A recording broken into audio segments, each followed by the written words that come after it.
Growing up, I had a pretty abusive father to the point where he demanded perfection from everybody. If he was happy, everybody was happy. If he was miserable, he made sure everybody was miserable. There was never any physical lashing. It was more verbal. It took me a long time to really realize that. And the one who actually noticed that was my wife, because she was an outsider to this. She was like, oh my gosh, you were abused. Despite the stress, a lot of our vacations was the getaway from the everyday life. For the most part, it was my escape. Went into the world of accounting because it was one of the only professions my dad approved of. And I went into this, and my wife was the one who called me out that you seem very miserable. She was the one who noticed, have you ever thought of making this a living? And I found this small company called ConciEARS. I reached out to the owner. He said, I normally don't do this, but I'm gonna give you a shot.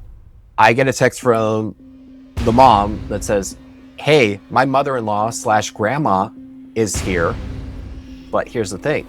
She checked into the wrong hotel, was able to get everything done, and they ended up having a wonderful time with an unexpected surprise with grandma. And for me, it was very fulfilling. I try to take the stress off everything so that the preparation can be part of the enjoyment, not just the destination, but the whole experience from start to finish. No dream vacation is out of reach. There is always some way to make it happen.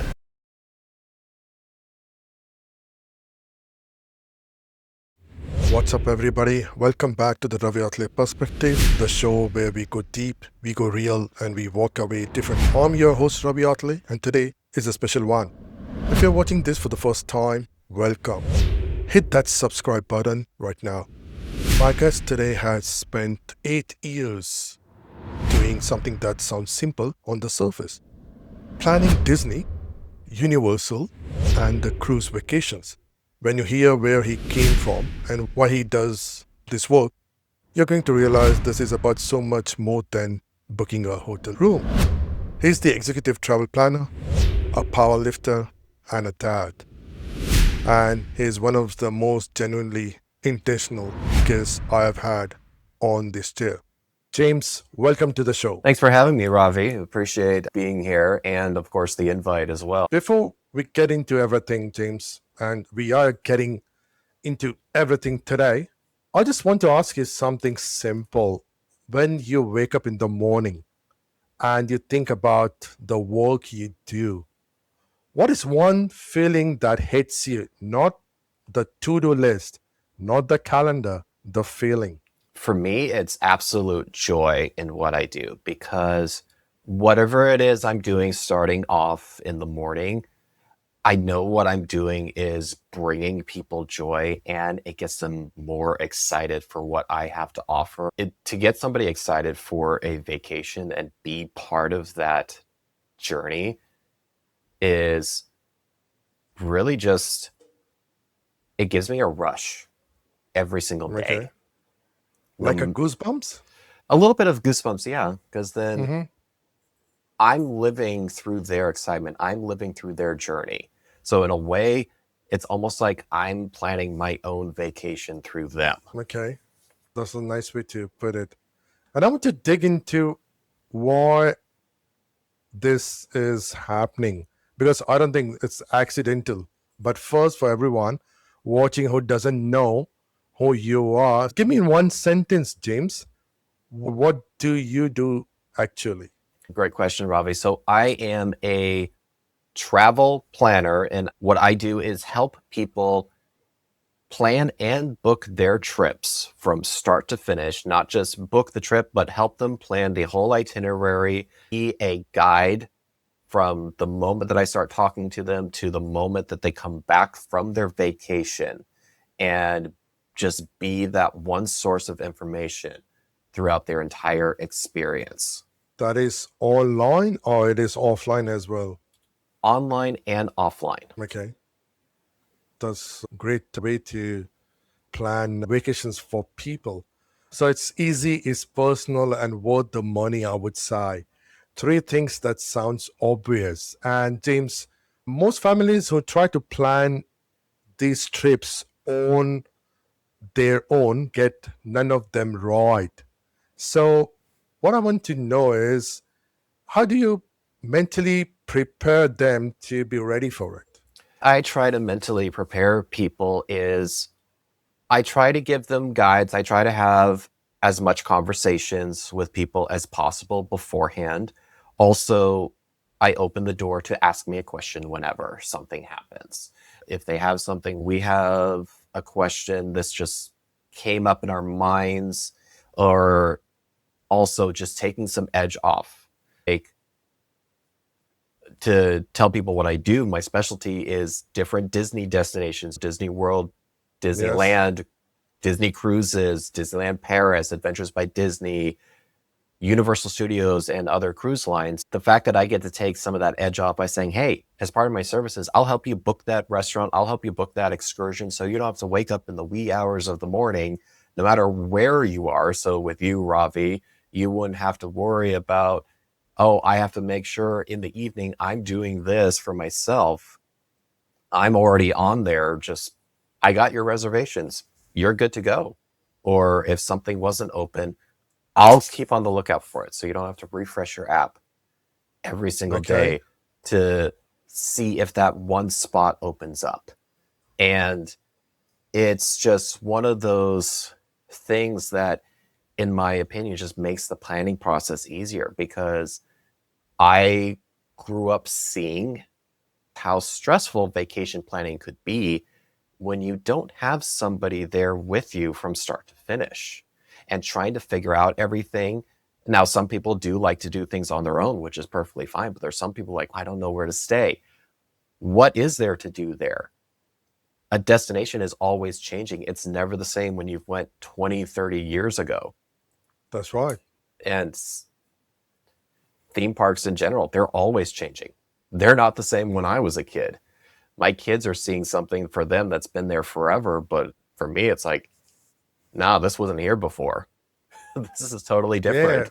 it could be anything. A Harbour Bridge in Australia, Eiffel Tower in France, Taj Mahal in India. Everything has changed. They are still the same, but something has changed. So yeah, it's not the same always. I totally resonate with you on this. So people, those who are watching this, James, so what they need to do is just give you a call, contact you on social media, and then just relax, take it easy, and they know you're there to make this happen.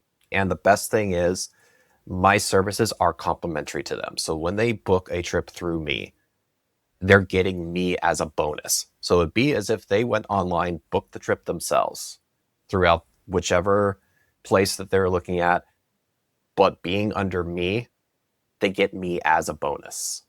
Instead of having to worry and call up, let's say you have questions about your hotel, instead of getting one or however many different people and you hear different answers, somebody's getting confused about the policies, it's me throughout the entire process. And if they have a question that I don't know, I'll say, let me research it. So that way I can Okay. make sure I'm giving you the correct information and not just saying, I spoke to somebody else and they told me this. Because you said complimentary, so let me make it very clear to people, when do you start charging them? What is a specific step of or phase? When do you charge them? I don't charge them. Me personally, I don't charge them. Not at all. I get compensated by whoever I'm booking through, whether it's by Disney, Cruise, or Universal. They compensate myself and other planners like me for our services.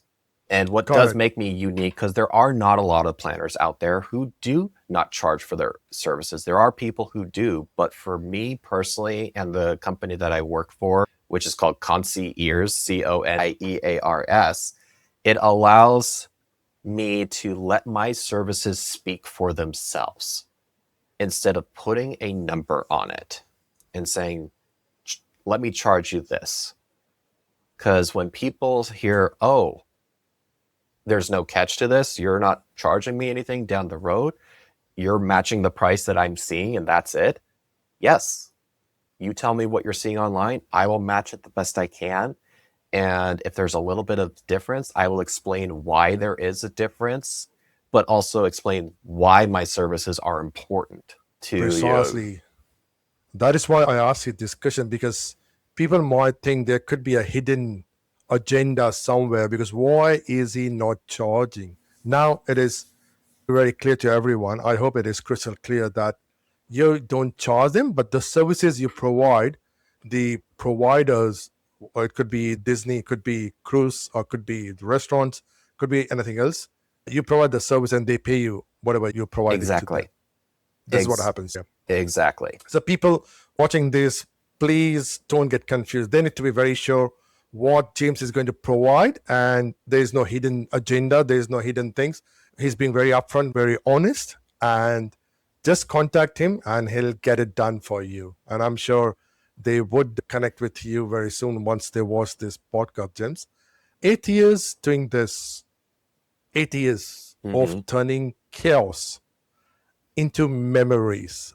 But, James, and I have to be very honest, when I read your story before this conversation, something caught me. And we are going to talk about it, because where you started is not where most travel planners start, James. And, James, I want to go back, way back, because you have shared something publicly that takes real courage. You have talked about growing up in a verbally abusive household. And I want to start by just saying thank you for being very honest and willingly to bring that here. So let me ask you this, James. What was home like for you growing up? Yeah, and you're right. It is a difficult subject, but from what I've learned over the years, it is part of my story and it has shaped me who I am. So growing up, I had a pretty abusive father, to the point where he demanded perfection from everybody, from myself, my mom, my younger brother, demanded perfection to the point where there was no room for error. So if there was a Okay. mistake that was made, it wasn't like trying to turn it into a learning experience. It became more of a berating and verbal lashing because I did something wrong, whether it's at my Little League baseball game, I messed up, I struck out, something like that. A lot of things that he did. Did the batting lessons that I paid for you mean nothing? Why are you not showing what I did? And turning it on himself. I'm the one who's putting this effort for you. I'm the one who's making Paying you the sure you bills, have everything for you. exactly Yeah. have. And it was really hard growing up. Or if he had a bad day, he'd make sure everybody had a bad day from work. It wasn't come home and try to forget and be, I'm in my comfort zone, I'm with my family. It was, if he was happy, everybody was happy. If he was miserable, he made sure everybody was miserable. You used Uh, the word verbal lashing. Was there a physical lashing as well? no, there was never any physical lashing. It was more verbal, but it was just very Okay. hurtful mentally. And it took me a long time to really realize that. And the one who actually noticed that was my wife, because she was an outsider to this. One time we got dinner or lunch with my parents, the way that he was talking and tried to make something not come across as an insult, but it really was. She was like, "Oh my gosh, you were abused." Sarcasm? Yeah, well, Sarcasm. very hurtful Apologies. sarcasm. And Yeah. I didn't see it, but she saw it. And it took me a while to admit that. And it's been taking me the last few years to realize it's kind of shaped on the way that I want to make sure to help people with their vacations to never experience what I did. Because, and I'm not saying anybody is my dad, but it's just the way that I saw things was I couldn't understand why things were so stressful. Because if my dad was on the phone with somebody, whether it be for a hotel or even paying a bill, he made sure to rain down on whoever was on the phone, making them feel bad and trying to make himself sound all high and mighty. You need to do this for me because I'm the customer. You're supposed to make me happy. I've been a customer for however many years, and it just was not right. And I would never want to be that person to the person on the other line, making them feel bad when they have no control over something or ruining the experience per se of whatever it was we're doing. Now, of course, I did have good memories with my dad. I'm not saying they were all bad, but I do know that I acknowledge that there was more under the surface than what people may have seen. I am okay admitting that I am a victim of verbal abuse. And it also has influenced me the way that I am as a parent. I want to make sure I'm being supportive of my kids. If I need to discipline them, I'll discipline them accordingly, but not to the point where I'm making my kid feel down like he's the worst, like they're the worst person ever, and crushing their dreams per se. Or if they make a mistake, you made a mistake, I'm going to make sure you feel that you made a mistake. So going on a vacation with your mom and dad, especially your dad, was terrifying, or how was it? Part of it was terrifying because from what I saw, the planning process, it was very strict, especially if he didn't get his way the way that he envisioned it and trying to do things himself. And then if something went wrong on the trip itself, everything was put on pause and nobody was enjoying themselves because he was making sure he tried to get the most VIP experience possible by trying to make whoever he was talking to feel, I'm not happy, you need to fix this. As if I'm the king of the world? Exactly. Okay. I'm the king of the world. I'm the VIP here. You're supposed to take care of me, do whatever, shave some costs off because this happened. And it may have not been anything that really happened.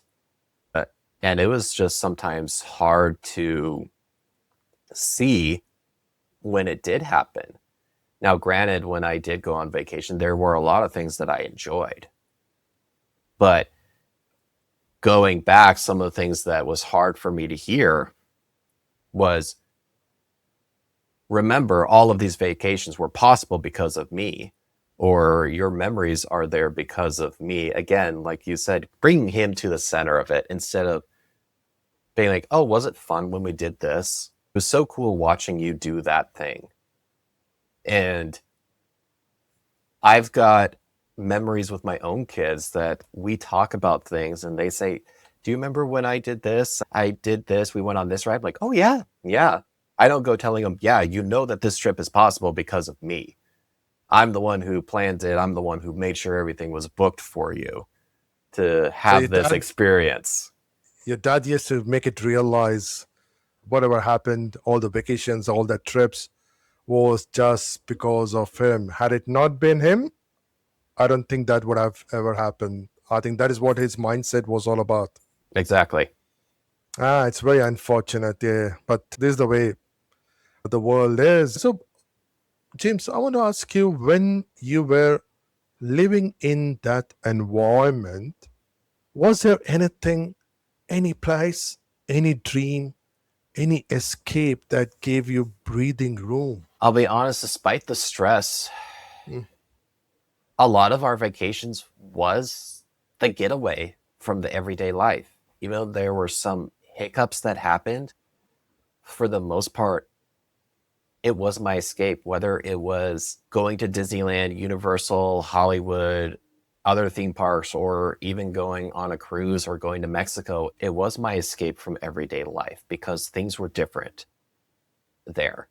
And for me, it made me sad when, of course, any of those experiences end when you go back to reality. And my reality was going back to this environment, this unsafe environment. So the fact that when I was able to get out on my own get married and start my own life away, it was very freeing to be able to have that and to have a new safe zone, which is my wife and kids Okay. have been my new safe zone away from all that. And unfortunately, a few years ago, my dad passed due to other health complications. He didn't take care of himself mentally and physically. So that was a little hard to see. But there were a little bit mending those last few years of his life. So at least I got to have some sort of peace from it. Granted, I still have to live with the mental damage that I've done, and I still have to work on it every single day. Yes. But I try not to let it define me or be an excuse of what I do. Because what I do as a travel planner is not because of the abuse. It's just because I love traveling and I love researching. I love finding the ins and outs. I don't mind being spoiled, which Mm-hmm. my wife would never be able to do what I do. She hates spoilers.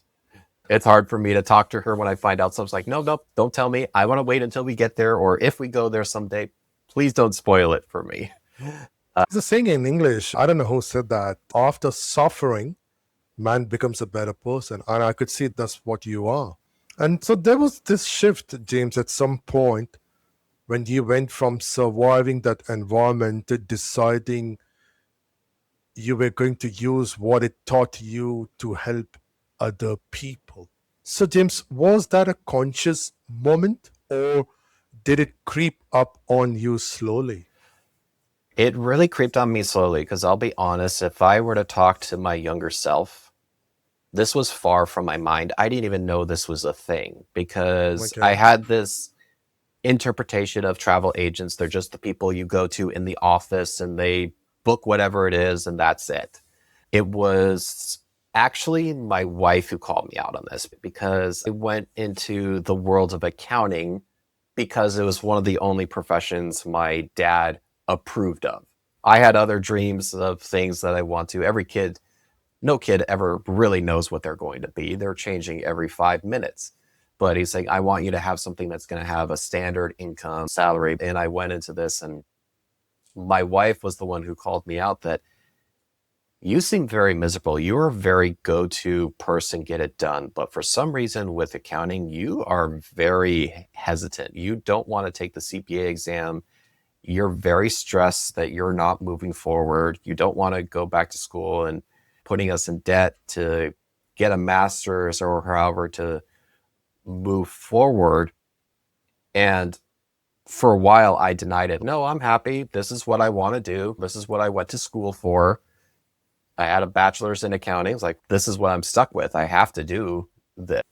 But she was the one who noticed, well, you're always giving people advice when they're talking about traveling. You research. I see you research and you enjoy it. Have you ever thought of making this a living? And I was confused when she said that. Is this a thing? She's like, I don't know. It sounds like something. Why don't you research it? And I went ahead and researched, oh, there is a thing called travel planners, and this is what people do. And it started off specifically Disney. So I checked out a few companies, and it was really interesting starting out with that because there were some companies where you couldn't just apply to it. You had to travel a certain amount of times a year into also multiple destinations to be able to qualify for it. So in a way, it seemed backwards to put myself in debt before I even got paid or even started with it. So I found, searching online, Googling, I found this small company called ConciEARS. At this time, it was only around for a couple of years. And I didn't see that they're hiring, but I reached out to the owner, told him who I was, and he replied back saying, look, I'll be honest, I'm not really hiring right now, but why don't we do a phone call and tell me about yourself and just let's talk. So I Okay. told him my story, and he said, I normally don't do this, but I'm going to give you a shot. I'm going to see what happens. And I was one of the first additional travel planners that he took on. and mentored through this. And this was interesting because there were things that were way different. We were technically under a third-party company where we weren't even our own, but somehow things got rolling. Another person was hired on a little bit after me, and within the first 6 months of me being employed, he decided, you know what, I'm just going to put us ConciEARS out there under Disney and see what happens. And Disney actually came on and told us, who are you guys? You guys are doing a good job, and where have you been hiding under a rock this whole Okay. time? And slowly I was building up not only my confidence in other destinations other than Disneyland and Disney World, but making sure I knew what a Disney cruise was. I knew what the Alani, knew what Paris was. I knew what was going on at Universal and other cruise lines. And it was so nice to see. And our company grew over time. We've got over 20 travel planners today. And we're about to, in September, celebrate the company's 10th anniversary. Wow. Which is so amazing. And it's, for me, very humbling that I got to be a part of that growth. So can I say you're living your dream you always dreamt of? I think it's probably the dream that I never knew I had. It was probably something that was in the back of my mind that this would be so cool, but never knew that it was realized. The first 6 months to a year was a little bit of a struggle to get my feet going. I wasn't somebody who had the biggest network of people. So getting clients was a little bit hard at first, but over time, getting to see, okay, this is how it works. You book the trip and you have to wait for that paycheck because you don't get paid until after the person goes on the trip, which does make sense. You don't want to get paid if somebody cancels the trip. That's But right. it was nice because it also gave me perspective. And when I help future travel planners who join our company and let them know, hey, this is normal and there will be some dry seasons. And then the hardest thing for me was when COVID hit and all travel Oh, stopped. oh, So for me, that was really hard trying to pick up again. But we hit the ground running. I'll never forget, first 2 months that Disney World reopened was some of our best months because everybody was stir crazy in the house. I need to travel. Disneyland is still closed. I've never been to Florida. Now's the time to go to Florida. So there was a lot of business there. And that's another thing why I tell people it's good to have me, because the travel game has changed over the past few years, especially even after COVID. everything stopped on this planet as far as COVID was concerned. So that 2 years, what did you do? A lot of times it was pushing back trips. People who didn't want to cancel, they wanted to keep their reservation for when things did open up, pushing it back, or trying to keep a lookout on when things could reopen. So it was a Okay. lot of waiting and a lot of uncertainty. People ask me, when are the parks going to open? When can we go on a Disney cruise again? I don't know. And finally, when it did, okay, everything's great. Let's go ahead and get you on. Here are the requirements. Here's how you have to do, wear a mask. Here's what you have to look out for. And it was really relieving to be able to do that again, because for me, it was hard to be in this profession and not be able to do it Right. and sitting around just waiting. When can I tell somebody that says, all right, we can go, you can go, we can plan this trip finally for you. It's all That's good to go. It was a crazy time, but I'm glad that as a company and for myself, we got out of it, and still strong going on for the past few years since I would, everything reopened. I would say good on your company. They didn't lay you off. You did a wonderful job, and that's why you're still here. Mm-hmm. Otherwise, most of the companies at that time, they laid off people. Many Oh, yeah. people, I know many people in Australia, England, and different parts of the world, they lost their jobs because of COVID.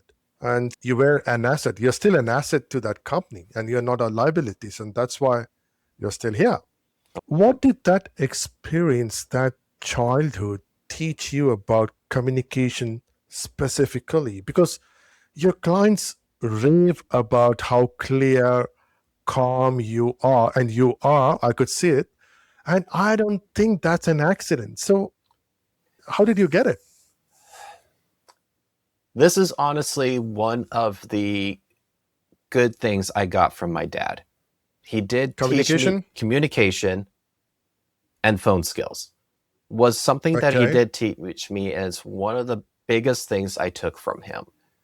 So that is one thing that I am very thankful for, helping me give the confidence in his own twisted way.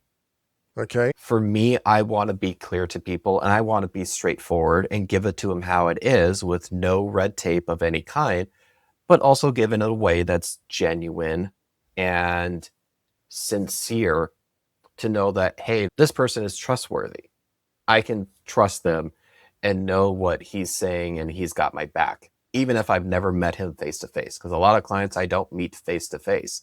I work with people all over the US, or I have a few international clients. So if you, Ravi, were to work with me, I've got a few Australia, England, who just contact me and they just work with me because they like me.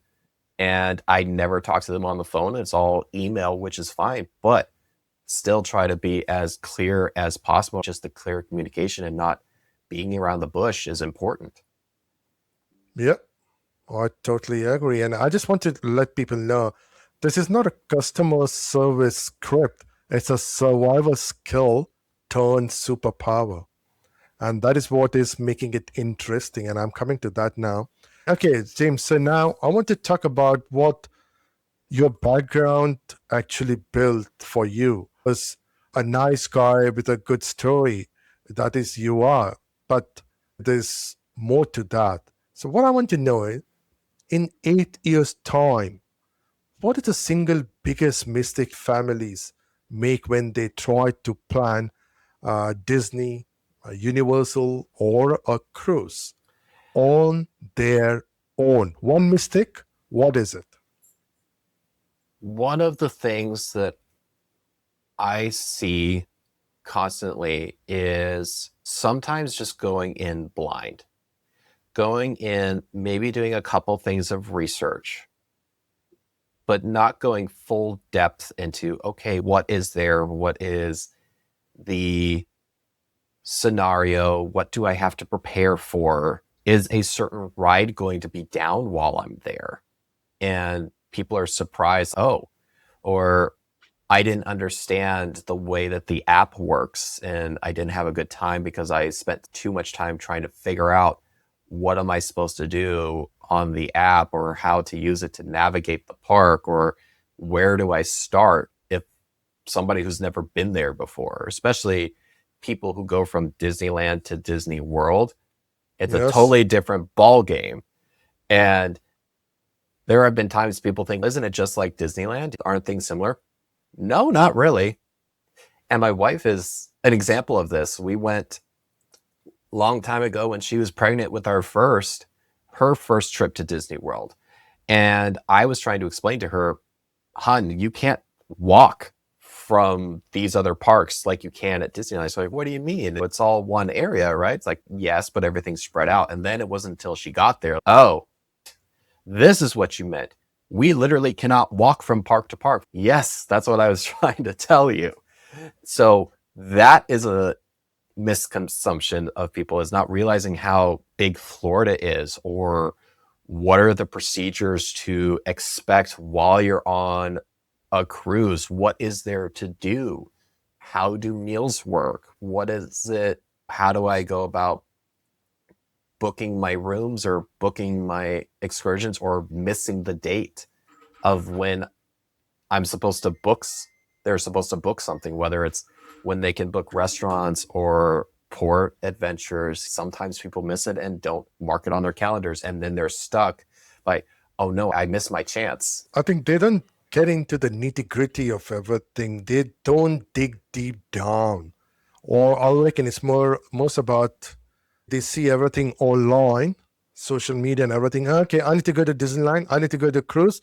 Okay, I'll do this and that. They need to do the nitty gritty of everything, and then only things are going to happen. Walk me through what actually feels like to be a client of yours, hypothetically speaking, if I was your client. So walk me through from that very first conversation to the moment they are standing in front of Cinderella Castle. What does that journey look like? It starts off with the conversation like you and I are having, Ravi, where, okay, is this the first time? Are there any kids with you? What are the kids into? And that helps me in trying to figure out what hotel is going to be the best for them, whether it's within a certain budget or if they're looking for a certain theming. And then what I always do is I try, with the information that I gain, trying to get to know the person, usually about 5 different hotels. Like, here are ones that I think are going to be great for you. And these are the Okay. reason why I think they would be. And here's what to expect from them. And here's how many days I recommend that you spend in the parks. And these are the parks that you'll have the most fun with because of what we talked about. That way, and then also once we settle on a hotel, we book it. And then I tell them, okay, here's what's going to happen next. I lay out in 2 months prior to the trip, this is when we can book restaurants. If you let me know what some of your wish lists of restaurants, I will do my best to get these. And again, I just did this morning for people. I'd had to do it twice. And this is one thing that I will say as an example. I helped people who are going to Disney World in a week, help them get their fast passes in the park. And then Okay. also a couple hours later, get some restaurants at Disneyland for people. So again, just explaining, I am taking this edge off for you, and keep the communication open. So that way, as they have questions or I reach out to them saying, hey, just verifying that, do you have any questions? Please let me know what. And then, of course, while they're on the trip, I occasionally check in on them to see how they're doing. So that way they know I'm thinking about them. That it's not just I'm washing my hands, they're on the trip. Because what if something happens? I want them to be able to trust that they can reach out to me if something were to happen on the trip. And I tell this story many times because something did actually happen that I kind of had to come in and save the day without going into too much details. But I'm very intrigued right now, James. And talking in the same language, communication is always easy, right? I'm talking in English, people talking English, that's all right. Despite having different accents, all right? Could be Australian, could be English, could be American, could be anything else. People coming from non English speaking background, I'm not going to name anyone, but I want to know how you deal with people, those who struggle talking in English or speaking in English. What I've noticed for me personally, that is where texting and email come in handy, because we have technology to be able to bridge the gap between languages that I'm not as fluent into. Google So Translator. exactly, Google Translator, to be able to do that and just try to make the best of the situation. Or if I figure out that maybe I'm not the best person for them, if they need somebody who is going to be more fluent, I'll see one of my colleagues who maybe is more fluent. So that way they are still getting the best service. And I'm okay with handing it off if need be. I'll give Because an example on this. English is your first language. For me, it's my third language. For any Indians, it could be a fourth language as well. So that's what I'm talking about. So people coming from Southeast Asia, especially, having a little bit of English, they don't talk English or they don't want to talk in English. They take pride talking in their own language, which I totally respect that. There's always a problem getting things done. And as you rightly said, you get onto the someone who could really talk in their language and get the work done, if I'm not wrong. I'm not afraid to admit that if I'm not the right person for them, because I still want to make sure they're getting the best services, whether it's through me or somebody else within my company who I know is going to do better or understands the language better to give them the best service. So that way there's not anything that is missed through that translation. because that Some is European countries as well, they struggle to talk in English. I think if you can't do it, there's always someone else to get the work done, and you are always there to help them, whatever you could in your capacity. exactly. And now, James, I have to ask you about the story that made me want to have you on this show, the Merlin Moment. Tell us what happened. I'm very intrigued. This was during the high post COVID where we had all the restrictions.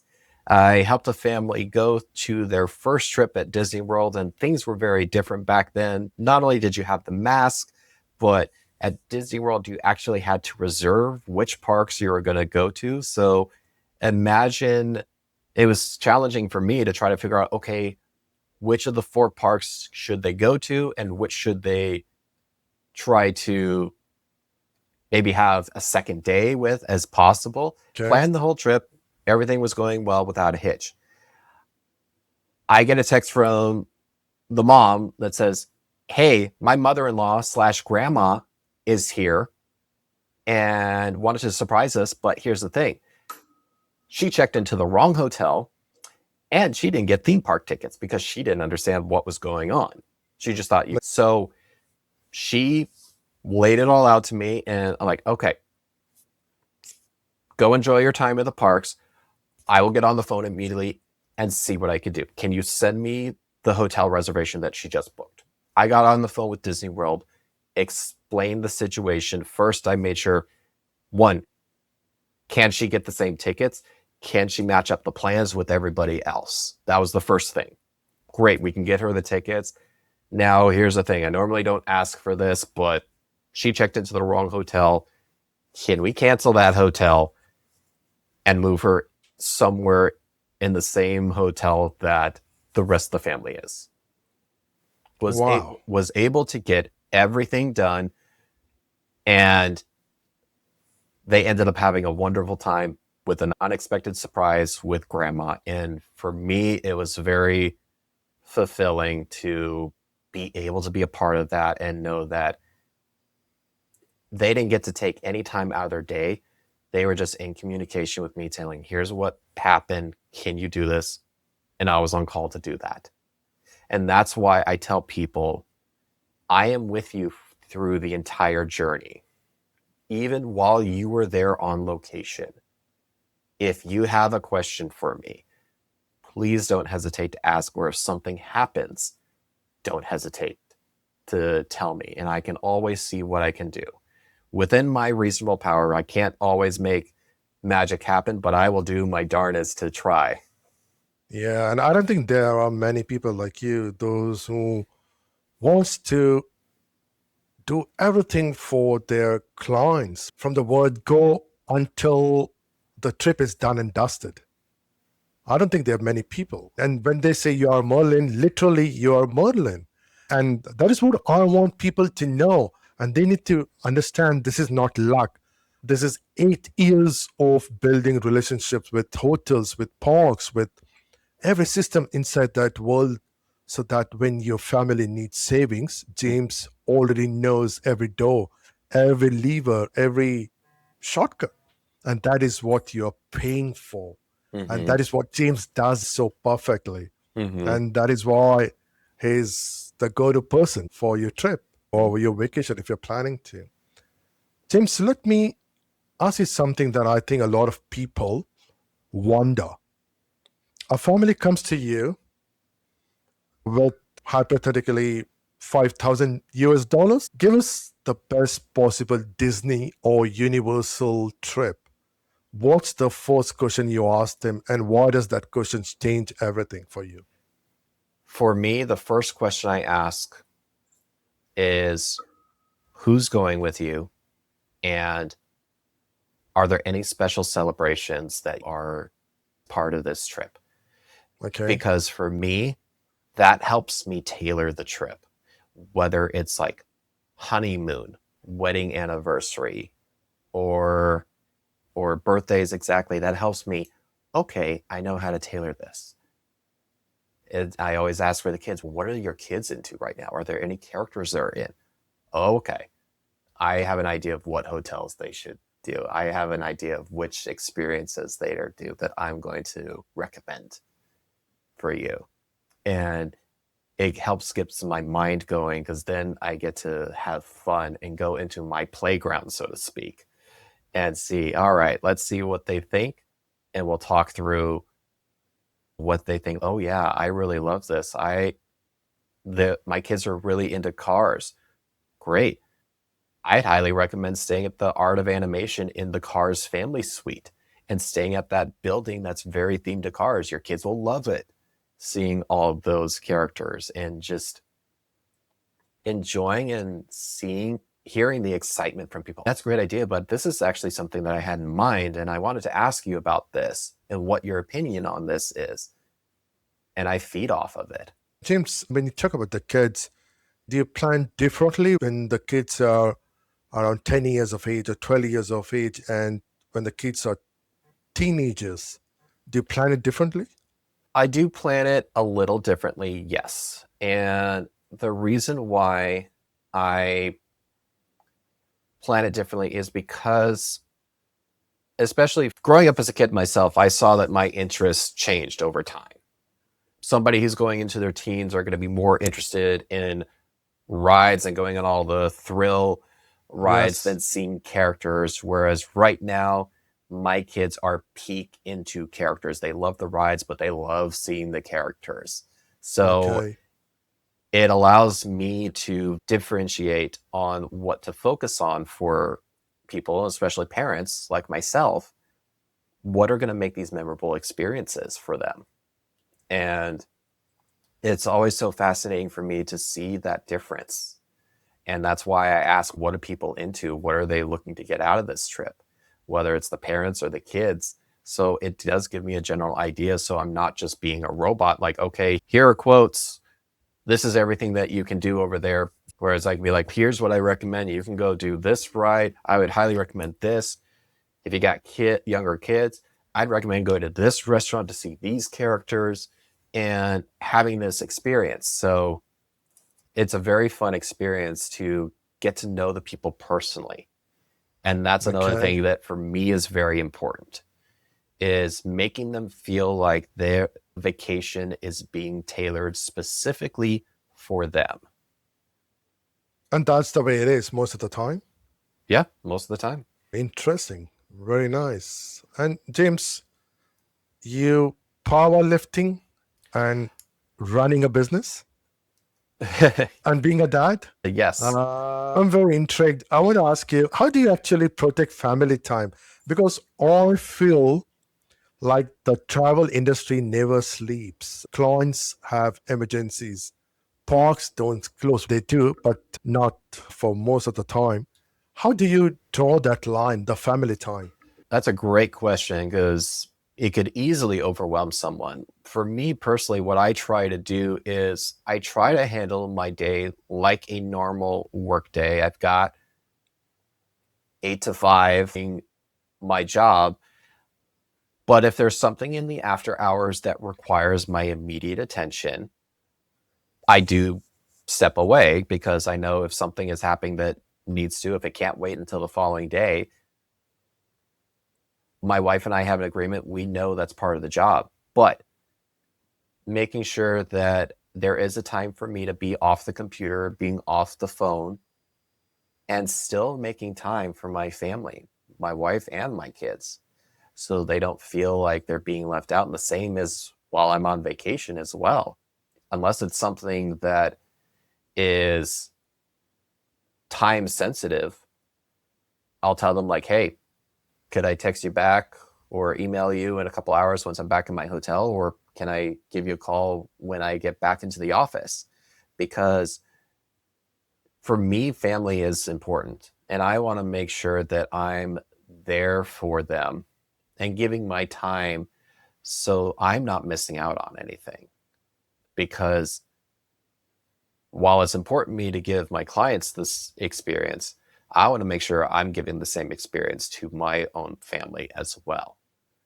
As the time of recording, less than 2 weeks, I'm going to Disneyland with my family, my wife, kids, and my mom/grandma. So again, I'm going to make sure I'm giving them my time. I'm not going to be doing as much work unless there's something that has to be done.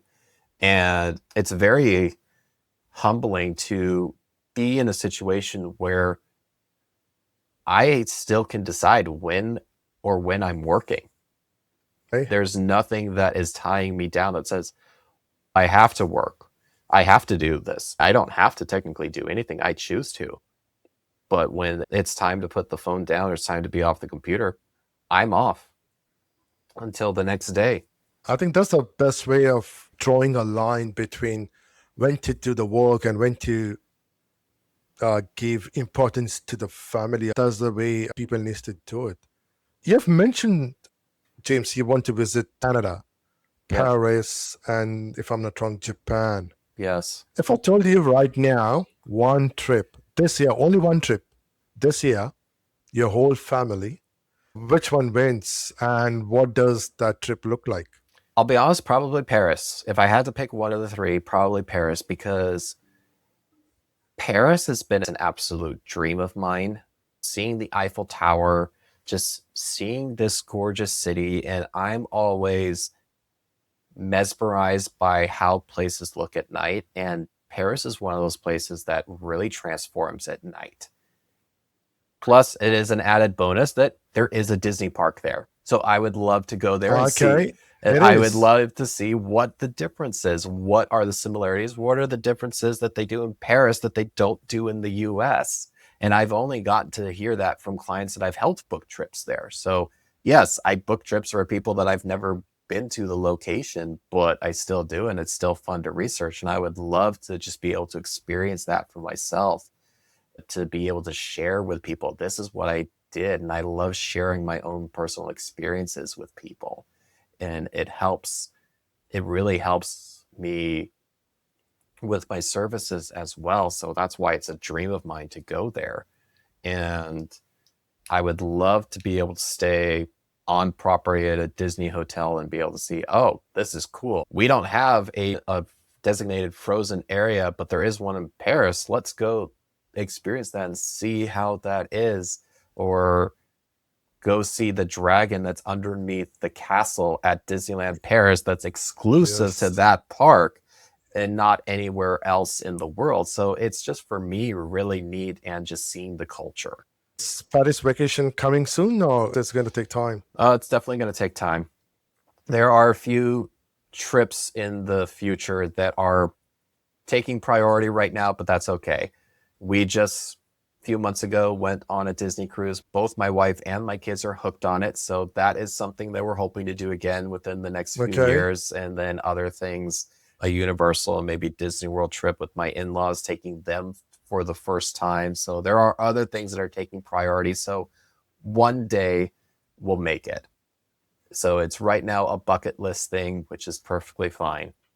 But Any other countries? not at the moment, not in the near future, no. So, James, you care deeply about something beyond the logistics. You have said you want families to feel supported, not overwhelmed. You want vacations to be meaningful and joy-filled. Where does that passion come from, James? Like at its root, where it's coming from? For me, it was seeing my parents get stressed in the planning process of a vacation. And deep down, I think I always thought, I don't think it should be this stressful in planning a vacation. It should be a fun experience. Now, granted, I know there's always going to be hiccups. Not everything can go perfect, but this should be a fun experience. There shouldn't be anything stressed about trying to find the right hotel or having fun getting ready for it. Whether you decide to surprise your kids a few days before you go or way in advance, depending on who you are, it should be a fun experience and part of the joy, not stress out and then be like, okay, now we're here. Now we can relax. I try to take the stress off everything so that way the preparation can be part of the enjoyment, not just the destination, but the whole experience from start to finish, and the journey and the memories you're making getting ready for that journey. Because My kids are getting excited right now, and I love seeing their excitement and sharing that excitement with them, telling me, here's what ride I'm going to go on. This is what I want to do. I want to see these characters. Okay. I know we're not going to be able to do everything you said, but I love that enthusiasm on what you're doing. So it's just really cool. And then I also get to share the excitement with people as well, especially if I could share a news that's coming up. Hey, guess what? This thing is coming during your trip. Or one of my favorites is, hey, a new promo just came out. I could either save you this much money, or I could see about upgrading you at a little or no extra cost. Which are you interested in? And that is another thing that baffles people is, wait, you're on the lookout for these things? I don't have to ask if you can match the price of what I'm seeing online? No, I'm already getting the notifications, and I love surprising people and saying, I saved you money on your trip, or I was able to Wow. upgrade you and save you or no extra costs or very little extra costs. It's always fun for me to surprise people with that. I think people watching this podcast, the most friendly, most humble, most upfront, most honest, and that humility is also there. Here is James, and they need to contact you ASAP if they're planning a vacation anywhere. So, James, you plan vacations only in America or it's anywhere in the world? Anywhere in the world. I've been showing a lot of interest in planning excursion type trips. And when I say this, I'm thinking of like Adventures by Disney or National Geographic expeditions where it's planned itineraries all around the world to see all these different places, Paris, Japan, Canada, or river cruises in Danube that are just mesmerizing. And I'm like, I'm ready to step out of the theme park world and help plan these fun locations for people and just be like, okay, everything Nice. is already planned out. You just got to go show up. James, before I let you go, I have one final question, and I want you to take your own time with this one. Someone is watching this right now. Maybe they've been wanting to take their kids to Disney for the first time. Maybe it's a cruise they have dreamed about. Maybe it's a universal trip their teenager keeps asking for, Mm-hmm. and they keep putting it off, as it happens most of the time. It's too complicated, too expensive, or too overwhelming, or this is not the right time. What do you want them to believe after this conversation? What I want people to get out of this conversation is no dream vacation is out of reach. There is always some way to make it happen. Despite the financial constraint? Despite the financial constraint, and that's where having me is beneficial, because then we work through what is the financial, is it something you could do right now, or do we need to wait a few years? I've had people who've been like, I'm not going to go until 27, or I don't know if I can do a trip until 2028. I can wait. It's never too early to start the planning process and seeing what's going to be the best way to make this happen. Okay. James, thank you very much for being on this show, and thanks for your time, and thanks for the wisdom and sharing everything with everyone. Thank you very much. My pleasure, Ravi. Thank you again for having me. And if this episode hits you, subscribe, hit that notification bell right now. Leave a comment with your biggest takeaway. Share this with someone who needs to hear James' story today. Every share means one more family gets to plan the vacation they deserve. I'm Ravi Athale. This has been the Ravi Athale Perspective. I'll see you in the next one. Stay curious, stay intentional. Bye.